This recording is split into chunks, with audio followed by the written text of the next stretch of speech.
for our main teaching for the tithes and offering, I would like to start with this. I would like to start with, okay ba tayo lahat? Are we all good? This Sunday? Amen. So I would like to start with a question. Start with a question. Sa'yo nung nandito sa side na to, mga nakasmile. Let's start with a question. But first, I want you to imagine this with me, church. For example, you are facing a challenges in your life. Maybe it could be through healing, your relationship, or a salvation of a loved one, or a ministry that you want to grow or you want to start. Or maybe you're praying for a financial breakthrough. Just imagine that, okay? You're praying for a financial breakthrough. So, I assume what you did is you seek the Lord through His Word. You seek the Lord through His Word and you pray. And also, you've learned something from our church. May natutunan tayo kay Pastor Saldi from all the tithes and offering teaching. We've learned something from our church, kay Pastora, a solutions or idea regarding your situation. So what you did is, you took that teaching, you took those verses, and you meditate day and night. Yun ba yung ginagawa natin with the Word? Agree, right? That's what we do in our words. To the point that you know that that is the answer from the Lord. That is the instruction, the principle of God that He wants you to apply and to put seed on regarding do sa pinagpipray mo or for that solution. Alright? So again, you have challenges and you seek God and you receive an instruction. Next is, because we are a Spirit-filled Christians, dahil we are good Christians, ang ginawa natin is we believed and we obeyed. Agree? We believe and obeyed. So kanina challenges, seek the Lord, we receive instruction, we believed and we agreed and we obeyed. Ginawa mo na dapat yung dapat mong gawin. You did what you need to do, so you planted your seed because you obeyed the instruction. And that is good. Sabi mo sa katabi mo, that is good. So after that, so you move on, nag-move forward ka sa day mo. After you obeyed, nagwan ka ng araw mo, ginawa mo yung day mo. And then you went to your social media. Parang alam niyo na ba kung saan ako pupunta? You went to your social media, you open your Facebook, you open your TikTok, you open your Instagram. And suddenly you saw someone there, maybe a believer, or maybe your favorite influencer, or maybe a non-believer pero favorite influencer mo. They have this fancy background, good editing, good lighting, celebrity, famous TikToker, famous in Instagram, or famous in TikTok, famous in Reels. But here is the thing. They have a different opinion regarding the revelation na na-receive mo kay Lord. Tama ba? Sino dito influencer? Sino dito nag-Instagram, TikTok? Oh? Hindi kayo dito, hindi kayo yun. No. But they have a different revelation. They have the different opinion regarding sa revelation na na-receive mo. Na-receive mo from your quiet time, na-receive mo from the Word of God, and na-receive mo from the church. And maybe they don't agree with the kingdom principle, the sowing and reaping. Or maybe they don't agree with the tithing. They're saying na that's from the Old Testament. Hindi na applicable sa atin yan. This is not those promises, those blessings not for us anymore, not for our Christian, hindi na sa bagong Christians. Then suddenly after hearing this, after watching their content, after watching their reels, you now have a doubt sa mind mo, sa heart mo. Kinwestiyon mo na, tama ba yung narinig ko sa quiet time ko? Tama ba yung lumabas while I'm meditating, while I'm reading the Word? Tama ba yung instruction na sinunod ko from the Lord?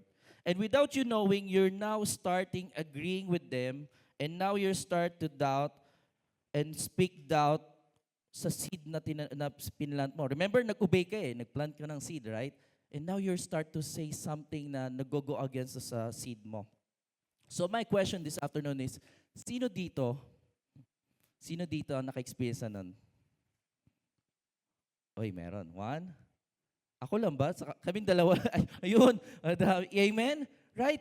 This is not just seeds, but maybe the teaching, maybe the revelation na nireveal sa'yo ng Lord. Nag-teach sa church, binasa mo sa Bible, nag-confirm, narinig mo sa Holy Spirit, then suddenly, out of nowhere, may napanood ka lang magandang reels. Powerful, lots of followers. Right? Now, why am I sharing this to you?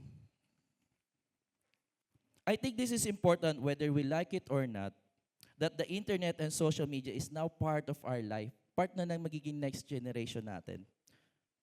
Tama ba? Nakikita na natin. That's part of our life.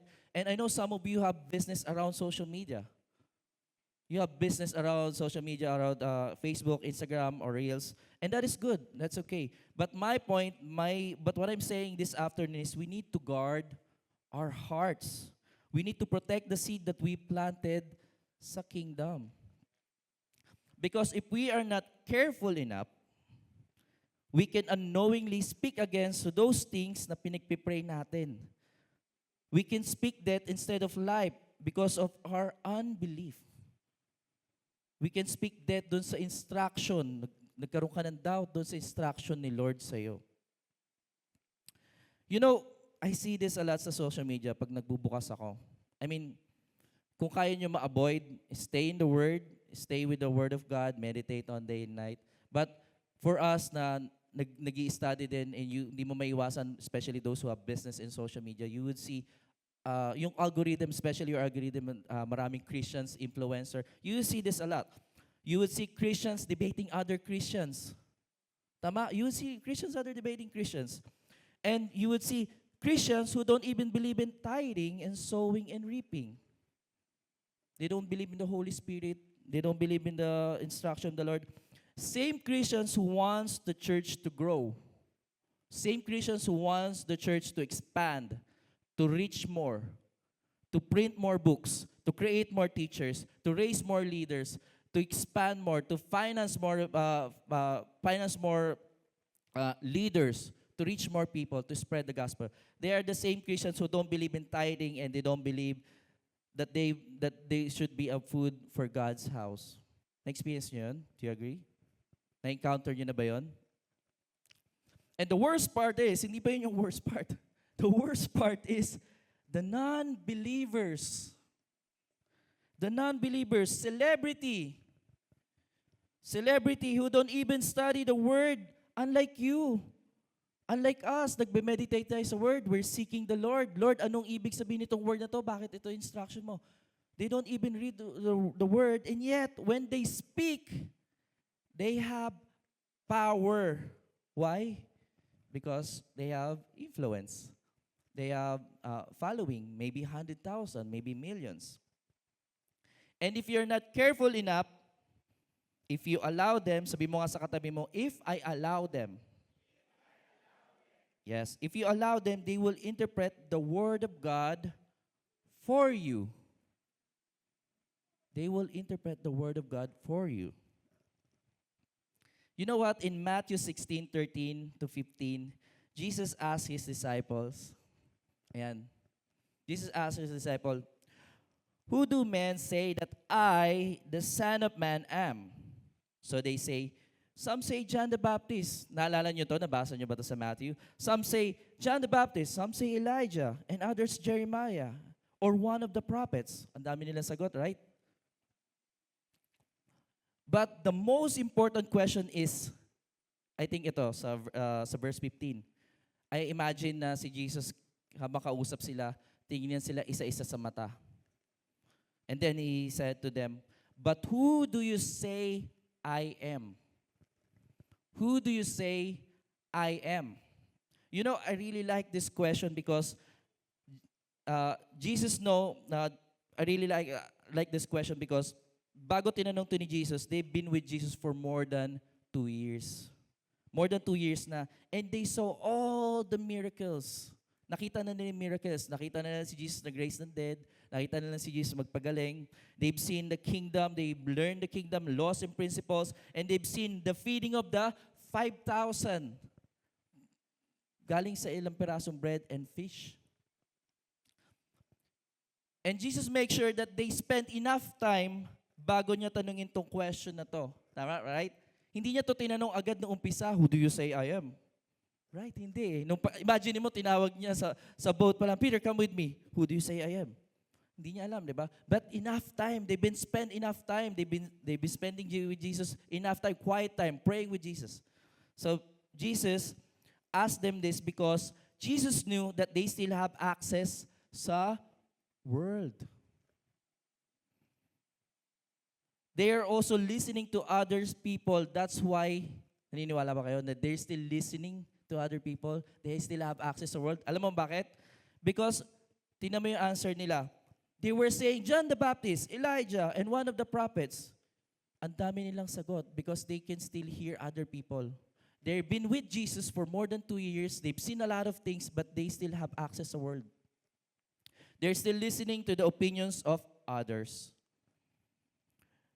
But did you know the previous verse, yung previous verse bago tinanong ni Jesus Christ to, Jesus is warning them about the doctrine and the teaching of the Pharisees and Sadducees. Bago tinanong ni Jesus Christ, who do you say I am? He was warning them about the teaching, the doctrines. Like the influencers. Hindi lahat po na nakikita natin na, I'm not saying all, but hindi po lahat ng nakikita natin as a Christians or sometimes claiming as Christians, sometimes they don't believe in the Holy Spirit. We know those Pharisees and Sadducees, they are very good with the law. They know the verse. They know the book in and out. Alam na alam nila yung law. Gumalaw ka lang ng konti. No, you know what? In verse 10, bawal yan. Verse 2, chapter 2, bawal yan ginawa mo. Bumahing ka lang. Not in the right way. You know what? That's blasphemy. Ganun. Ganun. Pag binasa ko yung Bible, parang ganun sila. Gumalaw lang ng konti si Jesus, maghila ng konti si Jesus, lahat hahanapan nila ng butas. Parang, ay, ginawa niya yun, let's stone him. Ganun ang Pharisees and Sadducees. They're so focused on the word. They're like this influencer na minsan napapanood ko. They're so technical with the word. But you know what they're missing? The Sadducees and Pharisees, alam mo kung ano nawawala sa kanila? Do you know? Exactly. Galing ng worship leader natin, Holy Spirit. They don't have the Holy Spirit. They don't have the leading instruction of the Holy Spirit. That's why Jesus asking them, who do you say I am? It's like Jesus asking us, after narinig mo yung sinabi ng mga tao, ng influencers sa social media, after you heard the other teaching, other interpretation, the opinion of the world, what Jesus truly asking is, what did the Holy Spirit reveal to you? When you were praying and meditating and believing for this seed, for the breakthrough of this answered prayer, in your quiet time, in your meditation, who do you say I am? Agree? After mo marinig yung opinion ng world, the question is, sino na-encounter mo when you're praying? Sino na-encounter mo? Ano yung sinabi niya sa'yo? Ano yung instruction niya sa'yo in your quiet time while you're meditating? Do you believe, sabi ni Jesus Christ, imagine this, that Jesus is asking, do you believe when you obey, i-accomplish ko to based on my word? Or do you believe yung influencer na napanood mo or that celebrity in TikTok and Instagram and Facebook? I'm not saying na hindi na tayo pwede mag-Facebook, Instagram. No, right? What I'm saying is we need to guard our heart. We need to guard our hearts. Why this is important? Bakit nga ba ito importante sa atin as a believer ni Christ, as a believer ni God, as a Christian, as a Spirit-led Christian? Because this is a breakthrough. This is a breakthrough. It will bless you, but not just you, but also the people around you. Knowing who God is, knowing who Jesus is, and holding on to the revelation and instruction of the Holy Spirit will increase and will reinforce our faith to plant this seed, and it will protect the seed, and it will protect our harvest. Basically, what I'm saying is, yung kinoconsume natin, we need to discern. You see, in the Bible, every time God blesses someone, it's not just always para sa kanila. He said to Abraham in Genesis 12:2, I will bless you so that you will be a blessing to others.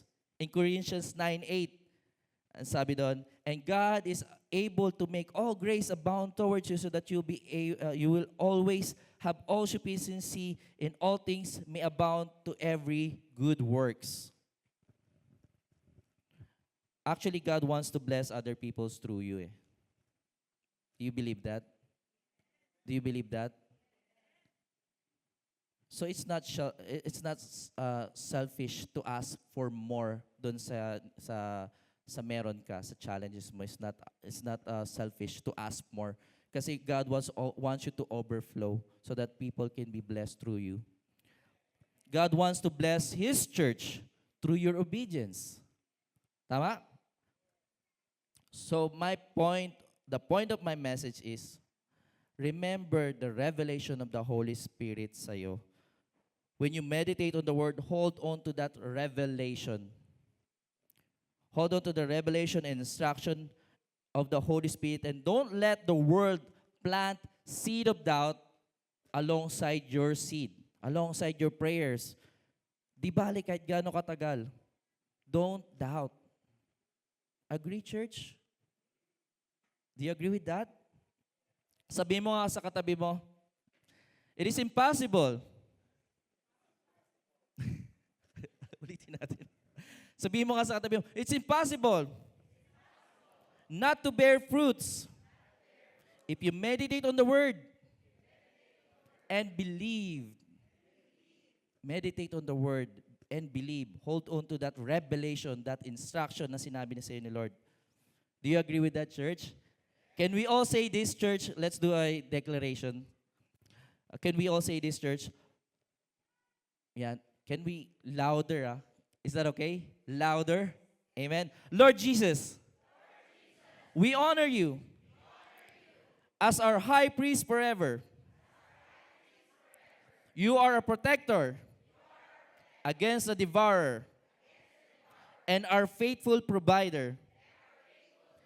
We bring our tithes and offering to you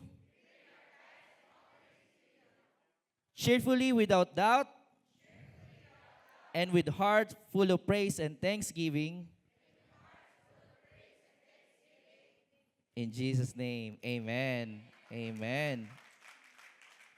Do you receive that, church?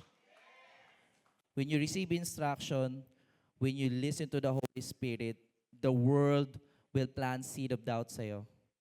So my message is just to encourage you that to hold on to that promises, hold on to that revelation, hold on to that instruction. If that is the principle na gustong pagawa ni Lord, obey. Obey and do not speak doubt. Do not speak doubt and death. Because without you knowing, after hearing them, after you hear those revelation, after mo marinig yung mga reels, after marinig mo yung mga influencer, without you knowing, you're now going to start to speak death. Now you're going to start to speak doubt sa seed mo, sa doubt sa revelation na ni-reveal sa iyo ng Holy Spirit. Do you agree with that, church? Do you receive that? Amen.